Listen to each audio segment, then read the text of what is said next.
আমি চলে আসছি আমাদের সচিবালয়ের গেটের সামনে। সব পুলিশ নিরাপত্তায় থাকা একসাথে দাঁড়িয়ে কি যেন মোবাইলে দেখছে। ইশারায় ডাকলাম আমার আইডি কার্ডটা চেক করার জন্য, কারণ এই আইডি কার্ডটাই হচ্ছে আমাদের পাস। উনি সিগন্যাল দিয়ে দিল আমাকে চলে যাওয়ার জন্য। তো আমি এখন জনপ্রশাসনের সামনে দিয়ে যাচ্ছি মেন গেট হয়ে, তারপরে বামে টার্ন করব। আর এটা হচ্ছে আমাদের মেইন গেট, এই গেট দিয়েই মোটামুটি যানবাহন প্রবেশ করে।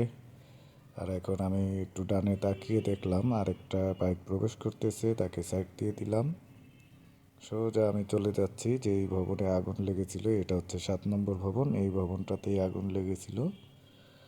তো মোটামুটি সকাল সকাল বের হয়ে চলে আসতে পারলাম খুবই দ্রুত, তেমন একটা যানজটে পড়তে হয়নি।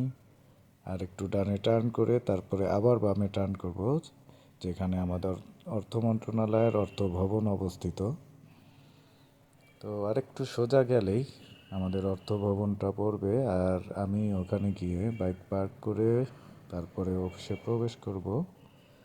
এই হচ্ছে আমাদের অর্থ ভবনের মূল ফটক। আমাকে হায় জানাইলো আমাদেরই এক কলিগ ভাই। আর আমি এই সোজা গিয়েই বাইক পার্কিং করব। সো আজকের ভিডিও এই পর্যন্তই। আল্লাহ হাফেজ।